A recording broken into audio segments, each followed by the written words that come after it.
Bienvenidos a su programa Derecho Familiar, que hoy, como siempre, tenemos para ustedes adelantos de la ciencia.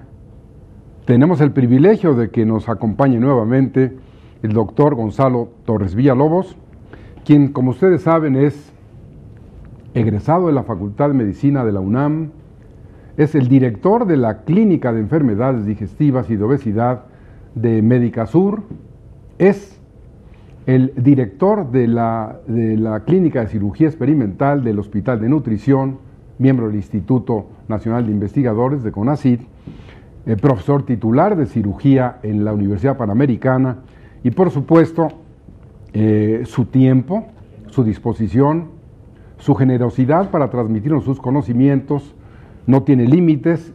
Ustedes recuerdan que hace una semana o dos hicimos un programa sobre los graves problemas y las consecuencias que si los mexicanos tenemos conciencia de los problemas de la obesidad. Bueno, pues hoy vamos a hacer otro programa sobre esta materia, donde, como ustedes lo pueden ver en la pantalla, cómo pueden las familias mexicanas prevenir y curar la obesidad.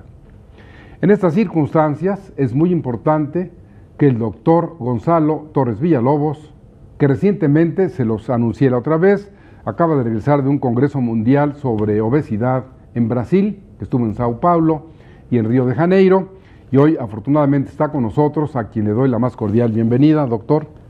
Es un gusto estar nuevamente con ustedes y un honor compartir con ustedes este programa. Muchas gracias. Doctor, dentro de esta gran problemática de las familias mexicanas, que bueno, a nivel internacional se maneja, pero lo que nos importa es decirles a los mexicanos qué pueden hacer para prevenir y curar esta obesidad. Para retomar el tema, ¿qué le parece si empezamos con las principales causas de la obesidad? ¿Qué piensa usted? Sí, como platicamos en el programa pasado, la obesidad tiene una causa que se llama multifactorial, es decir, no se debe a una sola cosa. Son muchas cosas que interfieren para finalmente producir la obesidad y la epidemia de obesidad tan importante que tenemos en el mundo y en México de forma muy importante. Entonces, dentro de todas estas causas hay las causas que son del medio ambiente, ¿no? Toda la actividad que hacemos, a lo que estamos expuestos, la parte genética, que esa pues no la podemos cambiar, esa ya la traemos de herencia y pues que nos puede predisponer a que si nos exponemos a las condiciones adecuadas, o más bien adecuadas para desarrollar obesidad, pero no adecuadas para nosotros, vamos a desarrollar obesidad. 75% de la población tiene predisposición a desarrollar obesidad. Entonces, si nos exponemos a las condiciones adecuadas, vamos a desarrollar obesidad. Doctor, en este caso, pues dado que siempre andamos en una automedicación y demás, ¿usted le aconsejaría a la distinguida teleaudiencia o piensa usted que es necesaria la evaluación médica del paciente obeso? Definitivamente alguien que tiene obesidad debe investigar si no tiene alguna de las muchas condiciones que se asocian a obesidad. Por ejemplo, la diabetes, la presión alta, problemas de colesterol, de los triglicéridos, problemas de una cosa que se llama apnea del sueño, que es enfermedad en la cual uno ronca muy fuerte, en la noche a veces se está ahogando, no puede dormir bien, y eso crónicamente con el paso del tiempo produce daño a largo plazo del pulmón, etcétera. Problemas, por ejemplo, de ácido úrico, ¿no? Problemas de articulaciones. Bueno, en realidad la obesidad puede ser una fuente permanente de tales problemas que por eso sería necesario un diagnóstico médico, ¿no? Así es, muchas veces el paciente con obesidad no sabe que tiene todas estas enfermedades y si bajara de peso mejoría en forma muy importante, pero si no sabe que lo tiene y muchas veces no se quiere tratar la obesidad, pues no se trata tampoco las enfermedades que se asocian al sobrepeso y a la obesidad. Doctor, tomando en cuenta su experiencia, su sabiduría, todo lo que usted sabe en esto, cabría en este caso que usted hiciera una especie de perfil con palabras simples, tranquilas, llanas, de cuándo asimismo una persona puede considerarse que es obesa. Se puede decir, ¿no? Debe haber ciertos parámetros en que no necesariamente tenga que entrar en las manos del doctor esto, sino, por ejemplo, para preguntarnos a nosotros mismos si me toco el estómago, o si tengo la papada, o si cómo estoy, podría, como usted decía en el programa anterior, en los hombres esta grasa que se hace como manzana, que es terrible en el estómago, o como pera en las mujeres, que es otra cuestión, podría uno como hacerse un perfil de soy o no obeso. Sí, una forma bastante objetiva de saber si hay sobrepeso o obesidad es calculando una cosa que se llama el índice de masa corporal. El índice de masa corporal es una relación entre el peso y la talla. No es lo mismo alguien que pesa 100 kilos y mide 2 metros, alguien que pesa 100 kilos y mide 1,40. ¿No? El que mide 2 metros seguramente no está obeso y el que mide 1,40 pues tiene una obesidad muy importante. Entonces siempre el sobrepeso y el peso va en relación a la talla. ¿Cómo calculamos el índice de masa corporal? Es una relación que se hace peso en kilogramos dividido entre la talla en metros al cuadrado. No, pero eso ya nos llevó usted a la ciencia médica, doctor. Yo digo algo más simple, por ejemplo, metafóricamente, bajo de estatura y gordito, es posible que sea obeso. Sí, es fácil, más o menos, digo, uno tiene la percepción de cuando tiene unos kilos de más o cuando tiene bastantes kilos de más. Y lo más dañino, digamos, es cuando la obesidad es central, como usted mencionaba, la forma de manzana, ¿no? La que desarrollan los hombres, la barriga. Esa es más dañina que la de las mujeres, que es en forma de pera, más en las caderas, más en las piernas. Esa es menos dañina que la central. La central produce más diabetes, más hipertensión, más colesterol, más problemas metabólicos en general. Entonces, si uno, considera que tiene uno o varios kilos de más, que tiene un abdomen prominente, ¿no? Una pancita considerable, pues entonces debe sospechar que pudiera tener algunos kilos de más, ¿no? Una forma, que no es muy precisa, pero para darse una idea muy general. A eso me refería. De cuánto, por ejemplo, si uno mide su estatura en centímetros, digamos que mide 1,70 por decir algo, en general, lo que tenga de 70, digamos, que son los centímetros, ¿no?, hacia arriba, pudiera ser que tuviera un poco de sobrepeso. Esto es una medida muy poco exacta, pero digamos que es algo pero es fácil de... Lo que yo le pedía es muy orientadora. Porque si la persona mide unos 70 y pesa 80 kilos, 10 más sobre esos 70 centímetros, podríamos, como un indicio, decir, ¿es obeso o es propicio a la obesidad? Así es, seguramente si pesa 80 kilos y mide unos 70, tiene algunos kilos extras. A eso me refería yo, que es muy importante, porque en un momento dado, la IMC, como usted la llama, ¿no?, y toda esta división, etcétera, y al cuadrado, pues hasta, digo, los que somos neófitos en esto decimos, no, pues está muy complicado. No, a la inversa, mide unos 70 y pesa 55, 60 kilos, a lo mejor tiene hasta problemas de salud porque pesa muy poco, ¿no? Sí, una forma fácil también es en internet. Uno se mete, pone índice de masa corporal, cálculo de índice de masa corporal, y aparecen muchas páginas que automáticamente lo calculan. Usted pone peso y talla y le calculan índice de masa corporal. Bueno, es correcto, esa es una buena sugerencia. Ahora, eso es tanto para hombres cuanto para mujeres. Así es. Digamos, no entramos en detalles de que, ellas están por su forma curvilínea, sus masas corporales, grasa, etcétera, pues son, como bien lo decía usted en el programa anterior, yo aprendí mi lección, hay más propensión de las mujeres, precisamente porque tienen más masas de grasa. Así es. Pero en un primer avance en esto, que es importante para la teleaudiencia, ¿cómo sugeriría usted? Ya llegamos a un punto, tomen como base los centímetros de su estatura últimos y vean si están muy pasados en de peso, hay problemas, es decir, es probable que haya obesidad. Ahora, ante eso, ¿habrá formas elementales, simples, sencillas, de prevenir esa obesidad? Todo depende qué tanta obesidad tenga una persona, ¿no? En general. Digo, lo mejor para la obesidad pues, es prevenirla. Pero no creo que no me expliqué bien. Si ya estamos dándole, por ejemplo, a la teleaudiencia unas serie de orientaciones, tomando como base del que mide unos 70 y pesa 80 o pesa 75 y siente el mismo que está como más gordito, eso en que ya está, se puede prevenir de alguna manera, empezar a caminar hacia una posible curación. Claro, o sea, hay que empezar, entre antes empiece mejor, porque entre más peso suba, más difícil es bajar. Es más fácil bajar 5 kilos que 10, que 15, que 20, que 30. Entre menos kilos sea y antes empiece a tratar de bajar, es más fácil. Entonces, lo que importa es, sobre todo, cambiar hábitos. Lo difícil no es tanto bajar de peso, lo difícil es bajar y mantenerlo a largo plazo. Esa es la parte difícil. Si estamos pensando en que durante 2 meses vamos a bajar de peso y vamos a hacer una dieta, ejercicio, etcétera, y a los 2 meses regresamos a hacer exactamente lo mismo que hacíamos antes, vamos a subir de peso otra vez. Entonces, lo que hay que hacer es cambiar hábitos para que estos cambios de hábitos perdure con el paso del tiempo y entonces podamos bajar de peso y mantenerlo, que esa es la parte más difícil, mantener el peso bajado. Entonces, para esto pues hay que cambiar hábitos, hay que dejar de hacer cosas que no nos ayudan para mantener este peso abajo y que nos hacen que subamos de peso. Entonces, o sea, en principio el cambio de hábitos puede dar como resultado prevenir la obesidad. Así es. E incluso quien ya esté en ella, el solo cambio del hábito.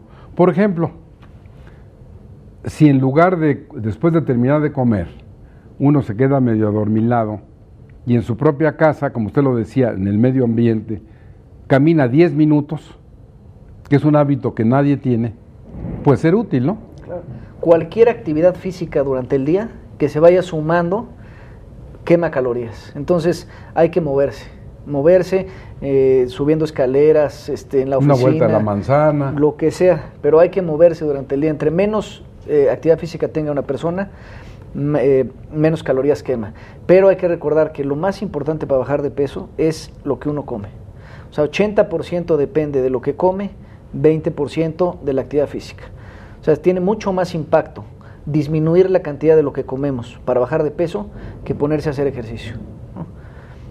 Son 2 factores muy importantes: hacer ejercicio y reducir lo que uno come, la cantidad. Entonces, bueno, con esto vamos a ir a una pausa. Recuerde usted que estamos hablando de si las familias mexicanas pueden prevenir y curar la obesidad, sobre todo con los consejos expertos, con la transmisión de esta información que el doctor Gonzalo nos hace, el doctor Gonzalo Torres Villalobos, para que ustedes allá en su hogar reflexionen sobre este tema, platíquelo con su esposo, con su concubino, con su concubina, con sus hijos, en familia, que es muy importante porque es eso, un problema que atañe a la familia. Vamos a un corte y regresamos con ustedes en un momento.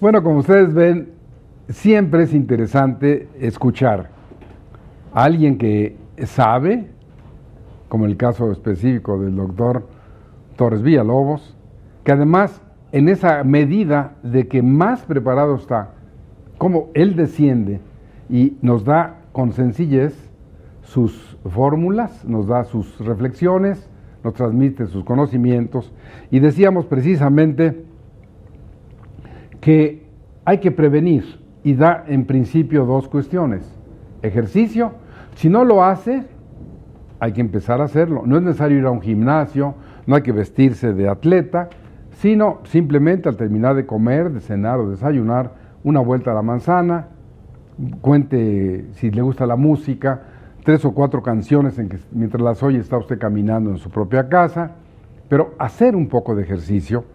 Y lo otro que decía el doctor, el levantarse de la mesa, no tanto con hambre, pero no saciado, ¿no?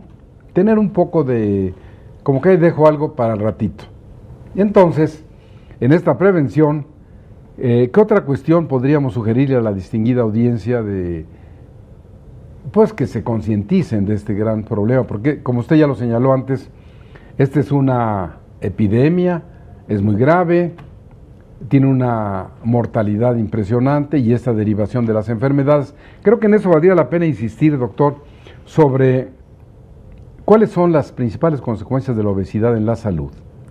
Sí, la obesidad afecta prácticamente todos los sistemas del cuerpo.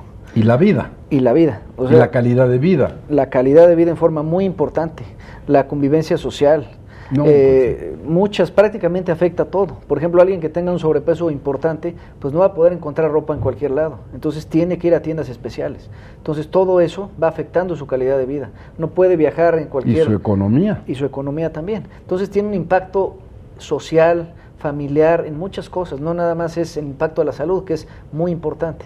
Entonces, desde el punto de vista de la salud, la obesidad daña prácticamente todos los sistemas del cuerpo.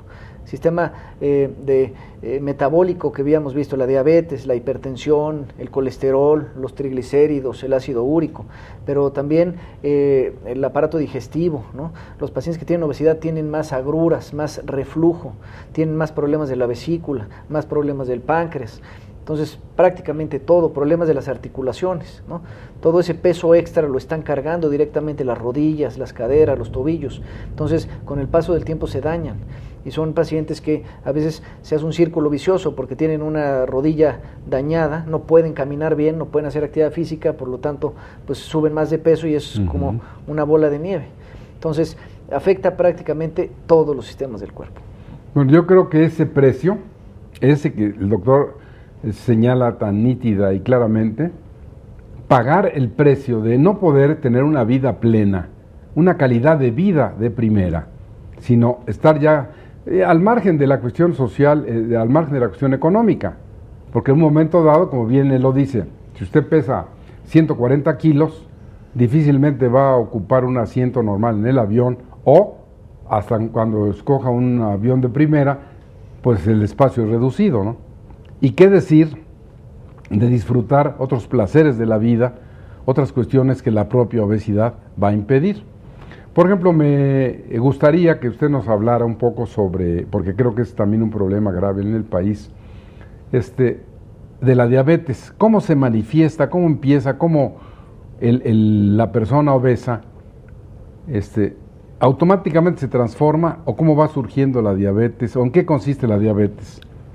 Primero hay que decir que el factor más importante para desarrollar la diabetes del adulto, que se llama, es la obesidad. Es el factor principal. Casi van de la mano, ¿no? Algunos casos no, pero en el 85-90% de los casos la obesidad y la diabetes van ligadas. Es decir, mayor sobrepeso y obesidad, mayor problema de diabetes. ¿Por qué? Porque se crea una resistencia a la insulina, que es la hormona que hace que la glucosa se pueda utilizar en las células. Se crea una resistencia.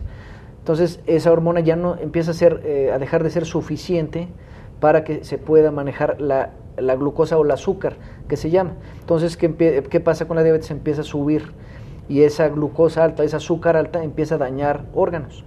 Y la diabetes también afecta prácticamente todo, afecta los ojos, los riñones, el corazón, el cerebro. ¿Por qué? Porque lo que daña son los vasos sanguíneos, ¿no? Los pequeños vasos, los vasos grandes, les causa daño, y como los vasos están en todo el cuerpo, pues por eso afecta prácticamente también todo el cuerpo. Entonces la diabetes es una enfermedad que tiene consecuencias muy importantes para la persona y la sociedad. Crea deficiencias y problemas crónicos de la vista, pérdida de la vista, pérdida del riñón. Entonces son consecuencias que van a hacer que el paciente necesite diálisis, pierda la vista. Entonces a largo plazo tiene mucho impacto en la salud del individuo y problemas de la sociedad. Esto es gravísimo, porque como bien decía usted en el programa anterior, dentro de esta escala de los países de la organización de la OECD, y que ocupamos un lugar pues nada despreciable, que es el primero en obesidad infantil, pues todos los niños están a un paso de la diabetes, o es hasta que sean viejos. No, precisamente en los niños la diabetes ha aumentado casi 10 veces, y eso de la mano con el problema que ha ido en aumento la obesidad en los niños. Hay que recordar, como mencionamos, que si un niño tiene obesidad entre los 10, 14 años, antes se pensaba, bueno, pues cuando crezca se le va a quitar. Sin embargo, ¿qué tan cierto es esto? Se sabe actualmente que si un niño tiene sobrepeso y obesidad entre los 10 y los 14 años, 80% de esos niños van a ser obesos de adultos. Entonces realmente más bien no se le va a quitar el sobrepeso y la obesidad. Casi todos esos niños van a seguir siendo obesos de adultos, con todos los problemas que lleva. Y la diabetes, digamos, ¿en cuánto tiempo aparece en una persona obesa? Puede ser muy variable, ¿no? Porque es uno de los factores que contribuyen. Si alguien tiene o no tiene la predisposición de desarrollarla, pues puede tener una obesidad importante y no tener diabetes, ¿no? Pero si hay alguien que tiene la susceptibilidad genética y aparte desarrolla obesidad, pues lo puede desarrollar a edades muy tempranas, incluso de niños. Entonces, precisamente este problema de obesidad ha hecho que la diabetes, que antes era casi de los adultos nada más, empiece a presentarse también en gente mucho más joven. ¿Por qué? Por la obesidad nuevamente. No, pues es una problemática muy importante a nivel nacional, y como lo ha señalado el doctor Torres Villalobos, es fundamental que tengamos las familias mexicanas, los miembros de ella, los que somos responsables con nuestros hijos, con la organización familiar, una conciencia de actuar de otra manera, porque además esto va a ir en detrimento, casi podría ser un problema de salud pública. Es un problema de salud pública muy grave. Digamos, la Organización Mundial de la Salud lo considera como la epidemia del siglo XXI. O sea, está creciendo en proporciones muy, muy grandes. Es un problema que no se resuelve fácilmente, no es como una epidemia de algo infeccioso, que si se da una vacuna o se da un medicamento, para eso se controla. O sea, este es un problema que no se resuelve de la noche a la mañana, porque también los orígenes son complejos. O sea, toda la forma de que convivimos, los alimentos que tenemos, toda es una forma completa de vida de la sociedad actual que nos predispone a subir de peso. Entonces, por eso es un problema tan complejo y no es como hay una receta secreta para resolverlo. Hay que cambiar muchas cosas para prevenirlo y resolverlo. Por eso es fundamental. Por eso hemos insistido en este programa y sobre todo aprovechando la gran preparación del doctor Torres Villalobos, porque nos está abriendo los ojos, nos está diciendo qué podemos hacer y qué es lo que no debemos hacer. Ya hablamos de estas cuestiones de la obesidad, cómo van a incidir en la diabetes, doctor, pero alguna otra cuestión que usted ya antes la mencionó, que es muy común en los mexicanos, ¿cómo podríamos explicarle a la distinguida teleaudiencia las complicaciones gastrointestinales que se derivan también de la obesidad? Porque eso finalmente acaba con la calidad de vida. Es un precio muy caro el que hay que pagar. Sí, las agruras, ¿no?, que mencionábamos, ¿qué quiere decir? Que se está regresando el ácido hacia arriba, esa sensación que tiene uno que le arde, generalmente después de las comidas, que es muy molesto, incluso a veces se llega a subir líquido arriba, entonces eso se llama reflujo, y eso está directamente asociado con el sobrepeso y la obesidad. Problemas de la vesícula, en la vesícula cuando se forman cálculos, ¿no?, y que a veces puede inflamarse y tenerse que operar de urgencia o tenerse que operar para quitar la vesícula cuando tiene piedras. También eso es un factor directamente asociado al sobrepeso y a la obesidad. Problemas, por ejemplo, del páncreas, ¿no? Cuando se provocan problemas del páncreas son más severos en los pacientes que tienen obesidad. Entonces, dentro del tubo digestivo también afecta en forma muy importante. Y prácticamente también en todos los sistemas. Aumenta el riesgo de varios cánceres de tubo digestivo, el cáncer de colon, el cáncer de páncreas. Entonces, nos hace susceptibles también a estas enfermedades muy graves, ¿no?, como el cáncer, por ejemplo. Entonces, el bajar de peso o el mantenerse en un peso adecuado también disminuye el riesgo de que desarrollemos alguno de estos tumores, ¿no?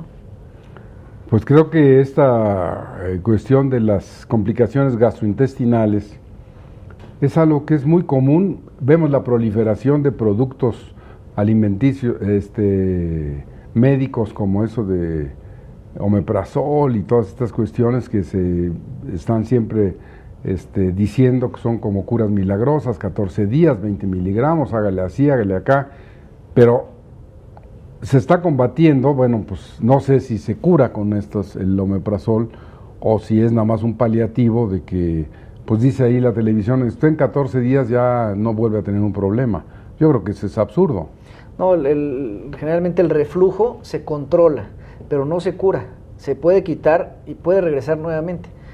Como si es una forma que en ciertos casos se puede curar, bajando de peso, porque sí está bien demostrado que si uno tiene reflujo importante y baja de peso, puede mejorar significativamente o incluso llegarse a quitar. Entonces, ¿tanto así? En algunos casos. Entonces, si, digamos, alguna de las personas que nos está viendo tiene ese problema del reflujo, las agruras, etcétera, y necesita bajar de peso, eso va a tener un impacto muy importante tanto en la intensidad de los síntomas que tiene o incluso la presencia o no. O sea, se le puede llegar a quitar completamente en algunos casos, no en todos los casos, pero desde luego y sin lugar a duda va a mejorar en forma importante si baja de peso. Doctor, aquí me viene a la memoria un caso concreto específico de algunos profesores de la Facultad de Derecho que comentando esta cuestión se le ha llamado, obviamente en la ignorancia, como la enfermedad del profesor, la enfermedad del maestro que ha dedicado su vida a la cátedra, que todos los días habla pues 4 horas, 3 horas y que ya a una edad de 60, 70, 80 años dice, pues a veces no tengo problemas para hablar bien. Entonces, algunos de estos casos que yo comentaba con mis compañeros, según fue el resumen, y es a lo que voy concretamente con usted, me decían que ese reflujo, en un momento dado, sobre todo al estar en la noche dormidos, por gravedad, podía irse hasta las cuerdas vocales, estarlas como quemando, porque está acostado y se toma un jugo naranja en la noche o tiene el reflujo de la gastritis que usted hablaba. Esa persona piensa, y puede haber un diagnóstico erróneo, de que tiene problemas con las cuerdas vocales por X razón y no por lo que usted bien acertadamente ha señalado. Obesidad, gastrointestinal, reflujo, se acuesta, por gravedad le llega hasta durante 6 o 7 horas que está dormido, está ese ácido. ¿Qué clase de ácido es ese? ¿Clorhídrico? Ácido clorhídrico. Que destruye, ¿no? Que destruye, digo, que sirve para procesar toda la comida. Pero en un momento dado, ese ácido clorhídrico en las cuerdas vocales y que está permanentemente allí, pues nos lleva, a los profesores nos impide en un momento dado hablar. Sí, es muy cierto. Una de las consecuencias del reflujo, además de las agruras y estos, son problemas de cuerdas vocales, por ejemplo, de inflamación de la laringe, ronquera crónica. A veces uno no se da cuenta o no sospecha que la razón de esa ronquera pudiera ser exactamente el reflujo, porque como usted menciona, este ácido y los componentes que vienen junto con el líquido que viene del estómago irritan, y entonces esto puede causar problemas crónicos de voz, puede causar tos crónica, puede causar asma en el adulto, ¿no? Adultos que nunca... Todo derivado de esta cuestión del reflujo. Así es. Se llaman... Esto es más serio de lo que se piensa, ¿no? Sí, y muchas veces ni siquiera uno sospecha que el problema que tenga sea por el reflujo, porque bueno, pues quién va a pensar que el asma que empezó a tener de adulto pudiera tener que ver con el reflujo. Y entonces, si no resuelve el reflujo, pues no se va a quitar. Por esto podría ser que dure toda la vida. Sí, en general, salvo que se quite una causa que tenga que ver con el reflujo, por ejemplo, como el peso, en general el reflujo no se cura como tal con medicamentos, se controla, es decir, se quita el ácido que produce el estómago, entonces cuando se regresa causa menos daño, menos molestias. Otro posible tratamiento para el reflujo pues es una intervención quirúrgica, que también lo que hace es que quita el reflujo que se tiene, ¿no? Pero en general los medicamentos pues, no lo curan, lo controlan. A veces puede uno dejar de tenerlo por mucho tiempo o inmediatamente dejando de tomar el tratamiento volverlo a tener otra vez o incluso con el tratamiento no llegar a controlarse. Todo depende de qué tan severa es la enfermedad. Ahora, esto también contribuye el que dentro de los malos hábitos la persona en la familia cene y se acueste, o cene y esté en una inactividad total. Aquí también podría existir alguna orientación práctica, digamos un parámetro para decir, coma lo que coma, no se duerma, espérese cuántas horas para volverse a dormir. Sí, lo que menciona es tanto, por ejemplo, la cantidad de lo que come como lo que come. La calidad, ¿no?, de lo que come. Efectivamente, hay algunos alimentos que producen que la válvula que está, digamos, entre el esófago, que es el tubo que baja la comida, y el estómago, hay una válvula que impide que el ácido se regrese. El reflujo se produce cuando esta válvula no funciona adecuadamente. Entonces, el ácido que está en el estómago se regresa. Entonces, hay alimentos que producen que esta válvula se abra o se afloje, como por ejemplo café, chocolate, menta. Entonces, cuando consumimos esto, esta válvula, si de por sí no funciona muy bien y consumimos alimentos que la aflojan más, pues entonces empeoran los síntomas de reflujo. Se abre y sube más. Y sube más. Respecto a lo que mencionaba, por ejemplo, de cenar e irse a dormir. También, si el estómago se infla, es como un globo, que si inflamos un globo, pues primero tiene la parte de donde lo inflamos muy larga, y conforme lo va inflando se va cortando. Entonces se hace muy cortita. Lo mismo pasa con esta válvula. Si nosotros llenamos el estómago, la válvula se va haciendo más corta y ¡pum!, se abre. Entonces, si comemos demasiado, también nos puede dar reflujo. Y si cenamos y aparte esta válvula no funciona bien, nos acostamos, pues todo eso que comimos se puede regresar. Entonces conviene esperarse por lo menos unas 2 horas después de cenar para irse a dormir y evitar, ¿no?, dentro de lo que se puede, aunque no es garantía de que no vaya a dar, que no se presente reflujo. Entonces esperar por lo menos 1 hora y media, 2 horas después de la cena, antes de irse a dormir. Pues vean ustedes qué importante es esta problemática para las familias mexicanas. Para ustedes allá en su hogar, reflexiónenlo, discútanlo. Como bien decía el doctor Torres, es importante que haya una conciencia, ejercicio y comer menos. Fíjense ustedes todo lo que nos podríamos ahorrar de problemas, la diabetes, como él ya lo señaló, enfermedades gastrointestinales, o lo que yo señalaba, lo que decía respecto a este ácido clorhídrico que puede llegar hasta las cuerdas vocales, y que en un momento dado creo que hasta podría aparecer señales de tumores o de pólipos o alguna cosa así, y que luego a veces se dice, pues ya tiene cáncer en las cuerdas, o porque las pobres cuerdas pues, son muy delicadas, ¿no? Sí, en general a lo que más se asocia el reflujo puede ser a tumores, pero del esófago principalmente. De la parte más baja del esófago principalmente. De los tumores de la parte de arriba de la garganta, más bien hay otros factores de riesgo más importantes, ¿no?, como fumar, tomar alcohol, etcétera, ¿no? Más bien el reflujo es a tumores del esófago, ¿no?, de la parte de abajo del esófago sobre todo.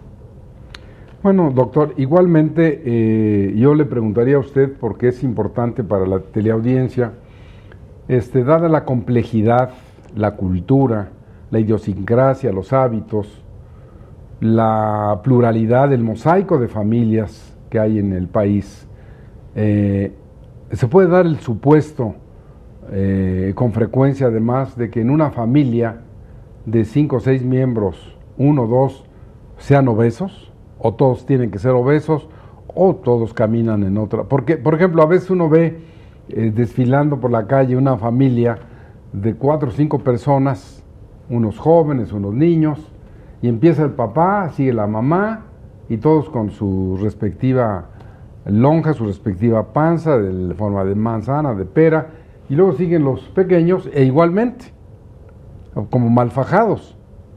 Y bueno, pues está uno viendo, pero de repente aparecen 2 o 3 que son mucho más delgados. ¿Qué pasa ahí? ¿Qué podemos decir o hacer? Sí, no siempre que hay una persona con sobrepeso y obesidad en una familia, los demás tienen que ser.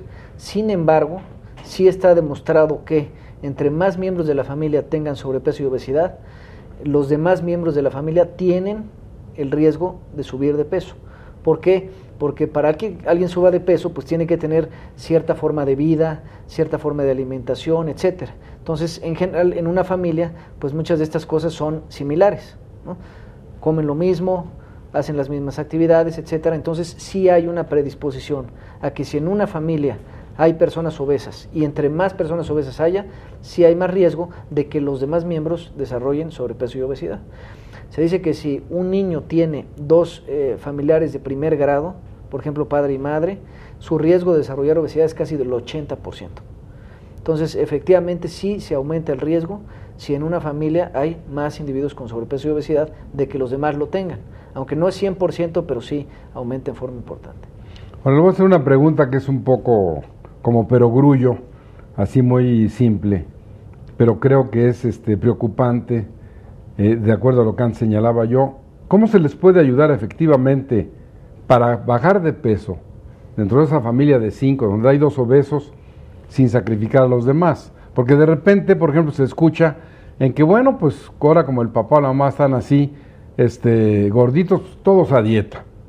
Todos vamos a comer así, y bueno, pues se me hace una solución muy arbitraria, ¿no? ¿O qué les sugeriría usted a las personas que nos oyen? Es una familia que debe tener para todos los miembros una dieta saludable, ¿no? Efectivamente va a haber miembros, por ejemplo, pues que les cueste menos trabajo bajar de peso, pero si en general en la familia comen más frutas y verduras, limitan la cantidad de la comida que se consume, evitan tomar refrescos, ¿no? Calorías líquidas, los jugos, por ejemplo, también, digo, aunque las frutas son muy buenas, pero un jugo pues llega a tener 10, 20, 30 naranjas, y cuando sumamos las calorías que tiene, eso pues es tremendo. Entonces hay que limitar la cantidad de calorías, por ejemplo, en los líquidos. Las calorías líquidas, tratar de evitar los refrescos, evitarlos, comer más frutas y verduras, sobre todo verduras, y dentro de estas, bueno, pues las que tengan menos caloría. O sea, hay que cambiar hábitos y dejar, por ejemplo, tratar de comer menos fritangas, papas sabritas, helados. O sea, es como que la familia tome conductas hacia la salud y evitar las conductas pues que le van a causar daño, ¿no? Conductas nocivas que le van a causar daño. Si la mamá cada vez que va al súper compra las galletas, los helados, las papas y las tiene ahí en la alacena, pues el niño va a ser muy fácil que vaya y compre y coma lo que la mamá compró. Pero si la mamá no lo compra, pues no va a ser tan fácil que el niño cada vez que tenga antojo de algo vaya y coma algo de ese tipo. Puede, por ejemplo, comer una fruta, una verdura, que es más calidad, menos riesgo de subir de peso, etcétera, ¿no? Entonces es todo hábitos que una familia tiene que cambiar para dirigirlos hacia la salud, para evitar caer en sobrepeso o obesidad. Muy bien, bueno, vamos a ir a un corte. Me hizo recordar ahorita rápidamente el doctor en uno de sus libros una metáfora que dice que cuando usted toma un jugo, no baja una naranja al árbol y es un jugo, sino que es la suma de estas naranjas y es tal cantidad de calorías que, bueno, vamos a un corte y regresamos para la última parte, las recomendaciones que les puede hacer el doctor a ustedes para prevenir estos problemas de la obesidad.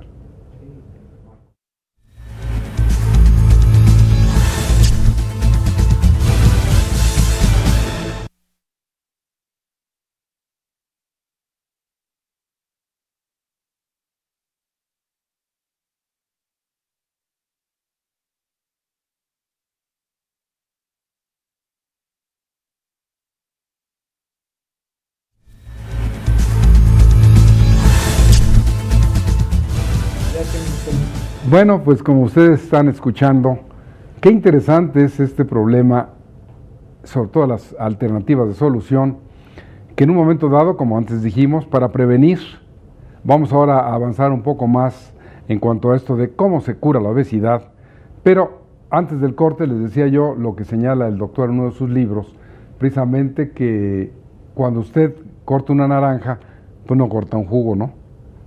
¿Cuántas se requieren, cuántas calorías, cuánto para todo esto, no? Un jugo, aunque es fruta, es una cosa buena, sin embargo, si ese jugo tiene 20, 30 naranjas, por ejemplo, pues puede tener muchas calorías. Entonces, aunque parece una cosa que es buena y que sí tiene cosas que son buenas, sin embargo, las calorías que está consumiendo uno pues pueden ser excesivas. Bueno, entonces decíamos antes, doctor, la prevención. Pero ahora vamos a esta parte de la curación de la obesidad.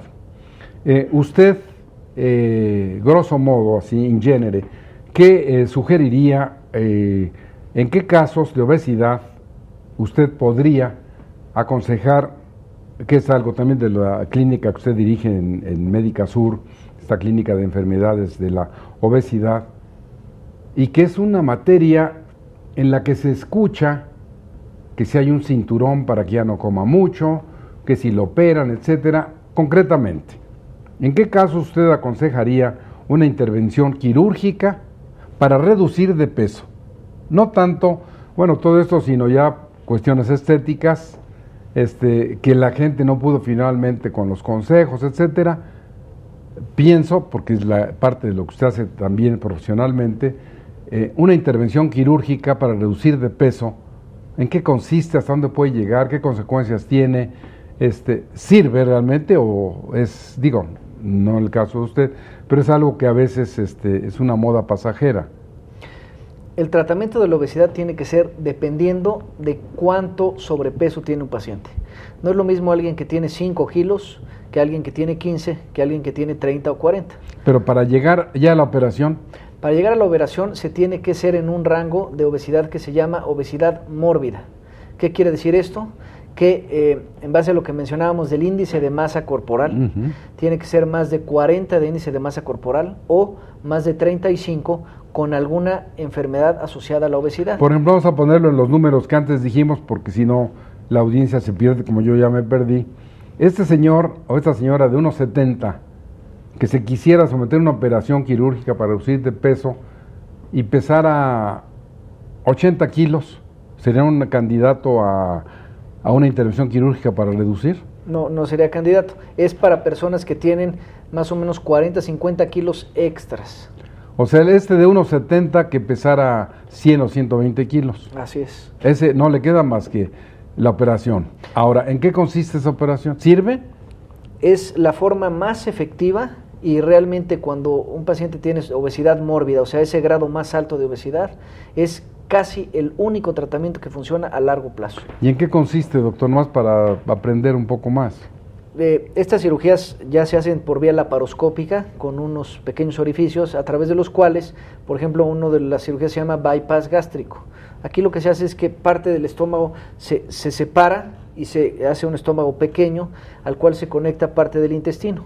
Entonces trabaja de dos formas. Primero porque el estómago es más pequeño y luego porque se brinca parte del intestino, además de que produce cambios en algunas hormonas del tubo digestivo, etcétera. Pero esta cirugía es muy efectiva para bajar de peso. Un paciente logra perder más o menos 70-80% del exceso de peso, no del peso total. Del Pero ¿y exceso su salud peso. de lo demás cómo queda? Otro de los efectos, y es lo más importante de la cirugía, es que no solamente es perder el peso, sino que resuelve muchas de las enfermedades asociadas a la obesidad. Por ejemplo, la diabetes. Entre 80 y 90% de los pacientes con diabetes llegan a tener una resolución completa de esa diabetes después de un bypass gástrico. O sea, dejan de tomar medicamentos para la diabetes y tienen cifras de glucosa normales.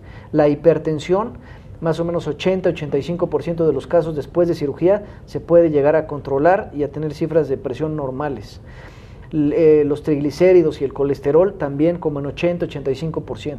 Entonces, esta es la parte más importante. Esta no es una cirugía estética, es una cirugía dirigida específicamente para resolver un problema de salud y de una enfermedad que es la obesidad, con todas las otras enfermedades asociadas.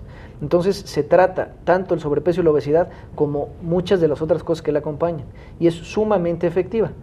Sin embargo, cabe mencionar que es un procedimiento que necesita un entrenamiento especial, que necesita experiencia. ¿En el paciente o en el médico? En el médico.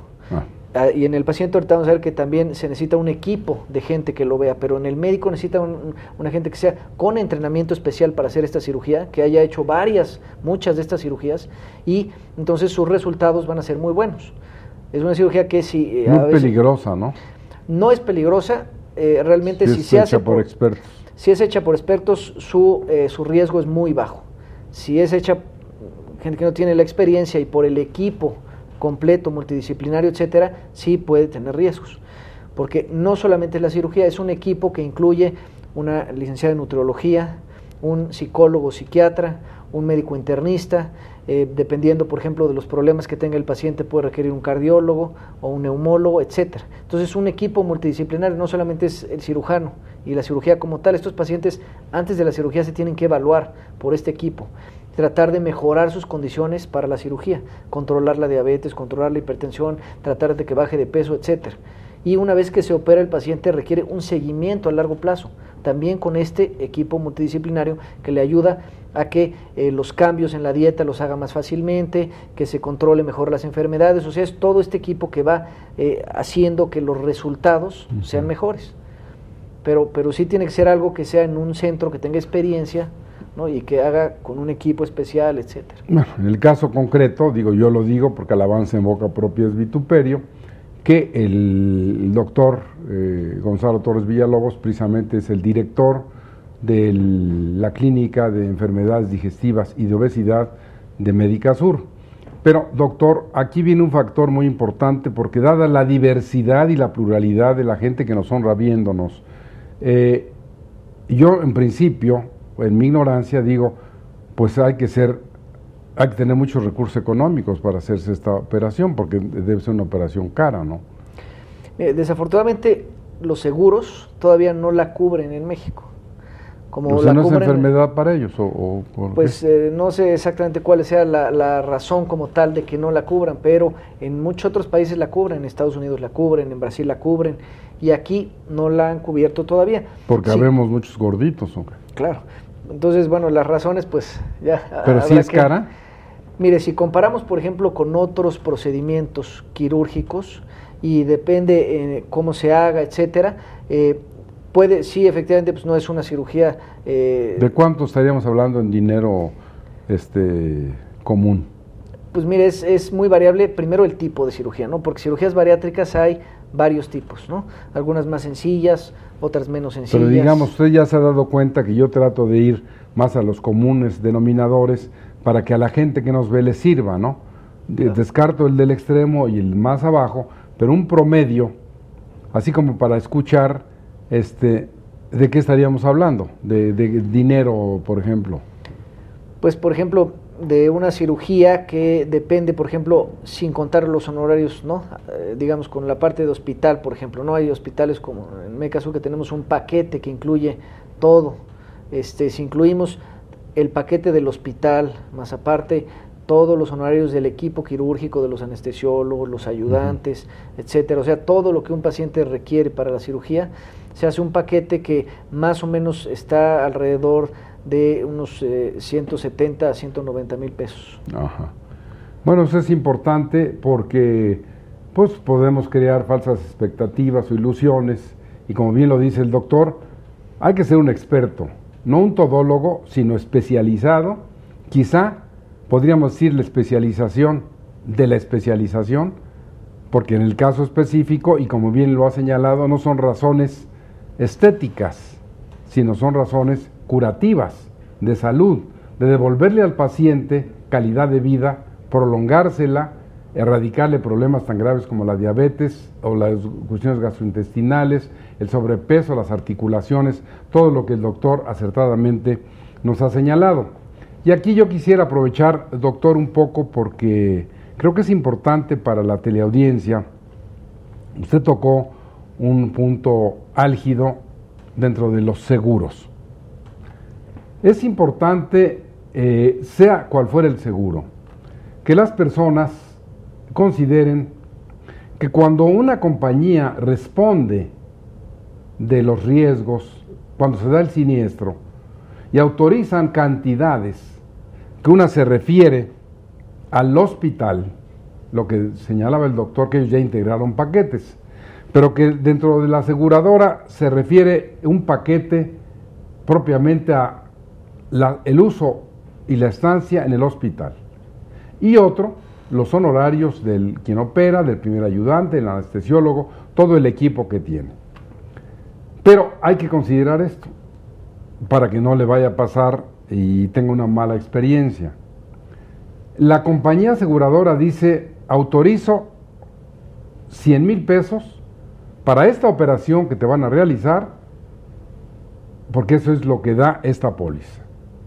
Y para los médicos autorizo esto. Usted se interna al hospital con la convicción de que si son 100 mil pesos del hospital y 50 mil pesos de los médicos, cuando usted salga no habrá sorpresas. Pero aquí es donde quiero llamar la atención de ustedes.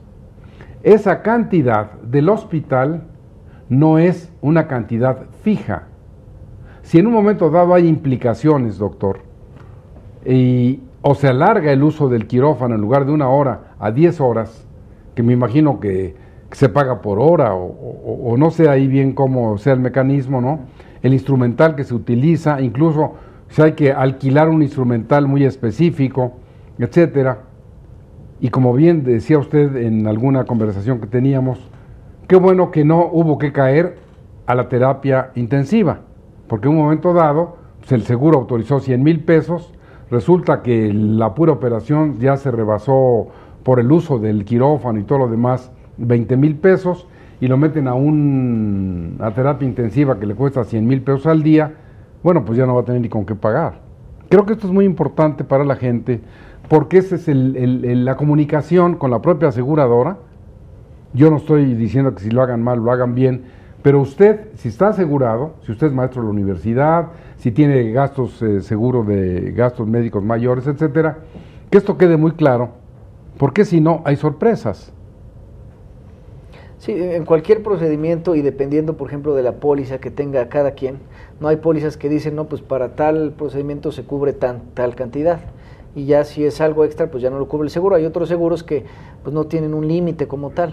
Entonces, digo, en general, los seguros con las pólizas, en general, pues alcanza muy bien para los procedimientos como tal. Sin embargo, a veces, bueno, pues si se excede, ¿no?, la cantidad que tiene autorizada para un determinado procedimiento, etcétera, ahora sí que pues el seguro Doctor, no lo va a cubrir. Yo quiero externarle mi más profundo agradecimiento en nombre de la teleaudiencia por su tiempo, por su bondad, por su generosidad. Siempre usted es un humanista por naturaleza, ha escogido una de las carreras, quizá una de las más nobles, más importantes de la vida, que es mantener la vida de las personas y la salud. Quiero reiterar nuestro agradecimiento, que nos dé usted todo su tiempo tan desinteresadamente y que quede usted emplazado para seguir con nosotros en un futuro sobre otras cuestiones en este caso, pero quiero dejar constancia expresa del canal judicial, de la Suprema Corte, de nuestro director, el licenciado Enrique Rodríguez, de cómo estos programas hacen que la teleaudiencia nos envíe comentarios, correos electrónicos, llamadas telefónicas, y bueno, las espero y les reitero que la clínica de especialidades, donde el doctor es el director de enfermedades digestivas y de obesidad, que tiene como teléfono, anótelo usted para que en un momento dado sea útil, el 5424 6830 92, 92, donde ustedes confundí con el teléfono de usted final.